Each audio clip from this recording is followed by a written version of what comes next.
The following podcast has been paid for by Perched on the Top Rope.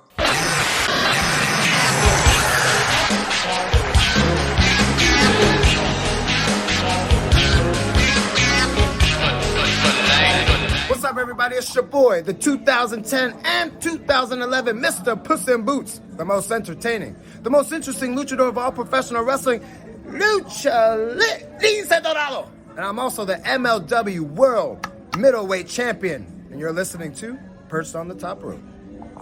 Welcome, everyone, to Perched on the Top Rope. I am your host, former dirt sheet writer from Ringside News, Daily DDT, The Richest, The Sportster, and Sportskeeda. I am Lee Walker III, and Money in the Bank is tonight, ladies and gentlemen.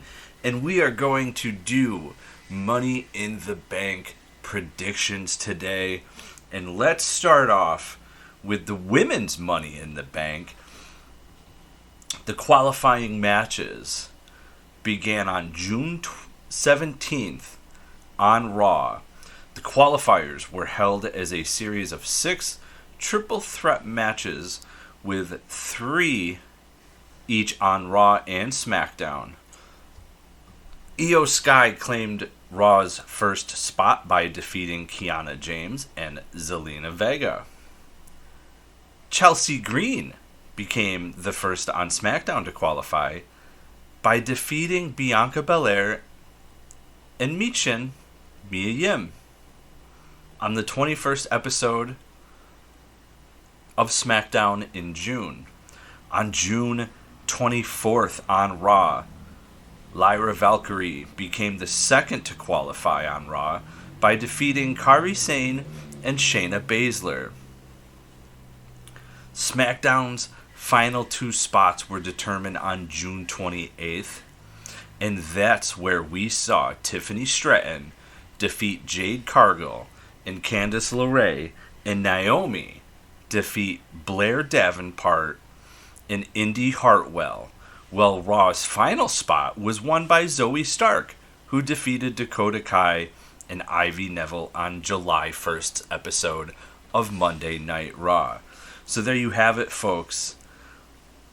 The women's Money in the Bank will be Io Sky, Chelsea Green, Lyra Valkyria, Tiffany Stratton, Naomi, and Zoey Stark.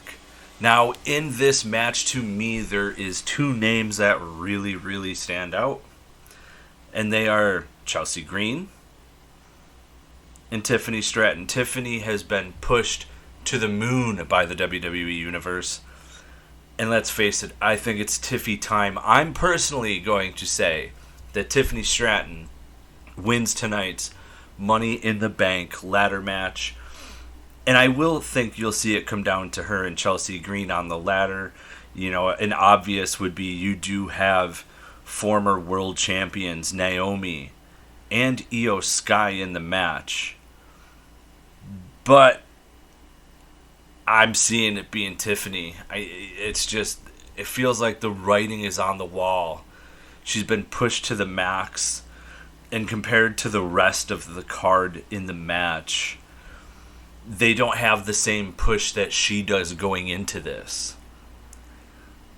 So that's where I stand for that match when it comes to the women's Money in the Bank. Now we have the men's Money in the Bank ladder match, as the qualifiers for those began on June 17th on Raw.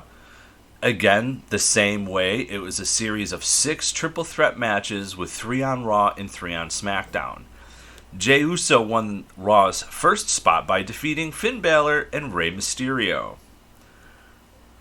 2 SmackDown participants were determined on June 21st, which we saw Carmelo Hayes defeat Randy Orton and Tama Tonga.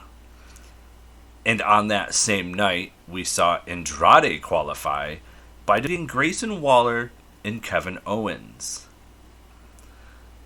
Now, the second spot for Raw was earned by Chad Gable, who defeated Braun Strowman and Bronson Reed, 2 powerhouses, on June 24th on Raw, with SmackDown's final spot being won by LA Knight, who defeated Logan Paul and Santos Escobar on June 28th. Raw had one more spot, which we saw get taken by Drew McIntyre, who would defeat Ilya Dragunov and Sheamus on July 1st's episode of Raw. Now, this match, a lot of people, I feel like anyone here you could pick. Drew McIntyre still looking for his shot at the World Championship. You got L.A. Knight, who is a complete fan favorite. Crowd goes nuts for that guy every time. Chad Gable, who just coming off a series of losses with the Intercontinental Championship, just had a face turn. Now he's a heel. Andrade, who's the, I believe, he was the WWE Speed Champion. He took out Ricochet to win that championship for the YouTube. And then Carmelo Hayes and Jey Uso. I would say Carmelo Hayes and Andrade are out for me already in this one. They're two names that just stand out that, while this match is to help push a mid-card and elevate them into a main event status, I don't see this being their time. Chad Gable, just coming off the series of Intercontinental Championship losses. Sami Zayn. And then even Gunther, when Gunther was the champion. Chad will get some good highlights in this match, but I don't see him winning. I don't see Drew winning this match for whatever reason. I know that, he's in the main event picture, but I feel like this will be a way that they get him out of that main event picture for the time being. And that leaves Jey Uso. Main event Jey Uso at that. So that's my pick, ladies and gentlemen. I'm going with main event Jey Uso to win this match. Now, the next match is for the WWE World Heavyweight Championship, as the champion Damian Priest takes on a returning Seth Freakin Rollins, who just returned to WWE Raw this past week. This match is a last chance match, which means if Damian Priest wins, Rollins can never challenge for the title again for as long as Priest is champion. If Rollins wins, Priest must leave the Judgment Day. Now, this dates back to Night 2 of WrestleMania 40 on April 7th, when Seth Freakin Rollins lost the World Heavyweight Championship to Drew McIntyre. Which, if you remember that whole debacle we saw, we were going to see CM Punk challenge for the World Heavyweight Championship. However, due to the fact of the injury by Drew took the spot. Drew lost. That's just the way it is. So, Drew McIntyre would ultimately lose the title to Damian Priest, who cashed in his Money in the Bank contract briefcase to win the championship at WrestleMania 40. This would see Rollins end up taking time off due to a knee injury. On June 17th of Raw, Rollins made his return from the injury, stating his intentions were to reclaim the title, as Rollins was about to announce his participation in the men's Money in the Bank ladder match. He was interrupted by Priest, who said that out of respect, he had actually wanted to cash in on Rollins at WrestleMania. Rollins noted their similarities in both of them, how they both won their first world championships via Money in the Bank cash-in at WrestleMania, where Rollins occurred at WrestleMania 31 in 2015. After being asked by Rollins what he wanted his legacy to be, Priest decided to challenge Rollins at Money in the Bank for the World Heavyweight Championship. And of course, Rollins accepted. Why wouldn't he? That's what he was there for. He openly admitted it. The match was made official, and the following week, Priest declared that Rollins would never see the mountaintop as long as he was champion. This brought Rollins out and proposed that if he lost, he could never challenge for the title again for as long as Priest was champion. But if Rollins won, then Damian Priest would have to leave the Judgment Day, to which Priest accepted. Now, these matches always go one of, well, I mean, there's only one of two ways it can actually go, so yeah, it's going to go one of two ways. For the most part, anytime we saw this can never challenge for the championship again, we would always see that wrestler win. So early odds would be that Seth Rollins is a heavy favorite in this match. However, with the swerving going on in times like these with dirt sheets and everything like that, I really, really think that we're going to see more of Priest winning, where Rollins can't challenge for the title, and we're going to see Rollins move on from the storyline. If it goes that way, we'll see the new challenger be basically a running segment between Damian Priest and Jey Uso, because I think Uso's winning Money in the Bank, so that's where I'm going with this. And if that is not the case, fans, then what you're going to see is Rollins will win the title and, in all honesty, probably make a world championship run more exciting with a storyline between Jey Uso and Seth Rollins versus Jey Uso versus Damian Priest. The problem for me is that Damian Priest, his voice is kind of monotone. So, you know, when he's doing these promos and everything and he's talking on the mic, he's very, very, I don't want to say bland, but his voice is just, it is what it is, folks. Like, he's, you know, he's very monotone. He sounds like this, and he's kind of robotic when he talks. Come on, R-Truth. And I know it's not exactly how he sounds, folks, but that's just the way his voice comes off to me. He's just very, very monotone, which it is what it is, but his run as a champion hasn't been that exciting. And for anyone who wants to tell me otherwise, I can do and tell you the exact same thing for Cody Rhodes. Cody's run has not been that exciting either. Anyway, I digress because I don't want to get too off topic here. I need to pick somebody who's going to win, and I feel like Seth Rollins becomes the new World Heavyweight Champion, and we start to see the fall in the demise of the Judgment Day, since those stories have been teased. Ladies and gentlemen, our next match is a singles match for the WWE Intercontinental Champion, as the Intercontinental Champion Sami Zayn will be taking on Bron Breakker. Bron Breakker, I'm sorry, I have to break that habit, because if it walks like a Steiner, talks like a Steiner, sounds like a Steiner, moves like a Steiner, wrestles like a Steiner, it's a Steiner, and Bron Breakker's a Steiner. But he's Bron Breakker, so let's dig into how this match came about.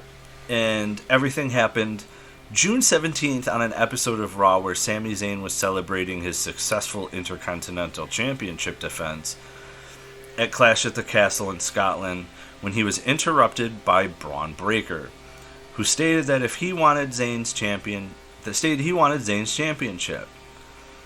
Well, on the next episode of Monday Night Raw, Zayn confronted Breakker backstage outside of Raw General Manager Adam Pearce's office and agreed to defend the title against Breakker in Zayn's home country of Canada at Money in the Bank, and Pearce made it official. Bron Breakker is definitely 1000% a breakout star, and I mean to use Brock Lesnar's thing. He is the next big thing in WWE. There's no ifs, ands, buts, questions about it. But he's not going to be the Intercontinental Championship material after this match. I don't think they're done with Sami Zayn. I don't know where you could go with Bron Breakker currently as the Intercontinental Champion. I don't know how you would run that. There's not enough depth built to him yet for this to happen. So I'm going with Sami Zayn winning. And that leaves us fans with the main event, which is a 6-man tag team match, as Cody Rhodes, Randy Orton, and Kevin Owens will take on the Bloodline.